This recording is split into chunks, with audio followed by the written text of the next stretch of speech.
I know you've been involved with the development of the latest terrorism and political violence map, which Aon launched a couple of weeks ago.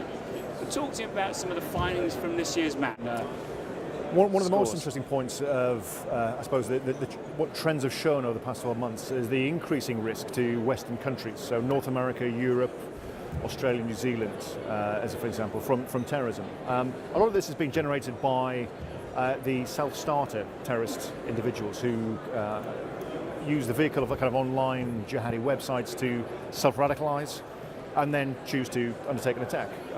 We saw a lot of this in Israel, in France, and in Belgium, whereby people were attacking the population just with knives or with their cars, a very low bar, very low technology bar to undertaking a terrorist attack, and focusing more directly on the civilian population, directly a casualty risk, rather than, I suppose, perhaps traditionally we often thought of terrorism as a property-related risk. Certainly, when we talk about insurance, terrorism insurance, it's a property PDBI-related insurance.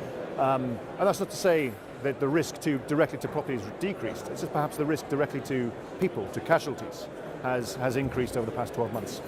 And I suppose while some of these attacks are far more crude and perhaps less spectacular than some terrorism incidents we've seen in recent years, they're nonetheless incredibly effective at generating fear, which is the purpose of terrorism, isn't it? Absolutely, absolutely. And I think what we can say that alongside this different approach to undertaking a terror attack is that broadly the risk is becoming more complex. Ultimately, this is what we're trying to demonstrate with the information from the terrorism and political violence map, is to demonstrate, firstly, where the risk is of significance around the world to help our clients with global footprints, for example, but also trying to translate in terms of what do we mean by, when we say there's a terrorism risk in a certain geography, what do we mean by that? Is it a big bang going off? Is it more of an active shooter type of scenario, so more of a people risk rather than a property risk? To help people begin to understand I think if people understand their exposure more, become more articulate about the impact against their organization, we can start to refine the strategy for how we buy terrorism-related insurance. And that could be for property, so it could be PDBI, property damage, business interruption. It could be non-PDBI coverage. It could be liability coverage. I think we can bring to bear a number of lines of insurance specifically to address the different ways that terrorism might impact an organization, probably more so now than ever before. But also, I think we can complement that with good expertise, with analytics around the threat itself, again, to help articulate the threat, the exposure, and then support a terrorism buying strategy. I think, like I say now, we have more of these levers available to us now than ever before to refine down best fit solutions in this misunderstood space. I was going to say, you talk about it being misunderstood. What is the level of understanding of this TBV threat within business?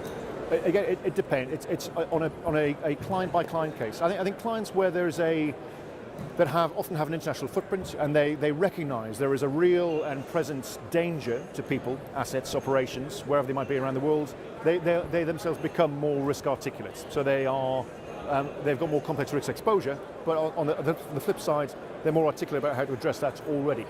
So it's a much simpler conversation to have.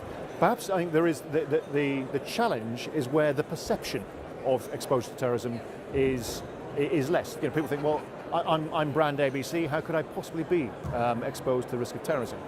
Now, that may be the case, but let's base that on facts and deduction and assessment rather than a wet finger in the air approach to terrorism. I'm sure that, for example, when the Charlie Hebdo attacks went into Paris, that the Jewish supermarket perhaps, or perhaps the printing location outside of Paris, they themselves weren't necessarily anticipating that they were a key target for terrorism at that given time. The approach to, well, I've never broken my leg for the past 20 years, therefore I will not break my leg tomorrow, it isn't necessarily a maxim to take forward when we're planning how we're going to manage terrorism-related risk.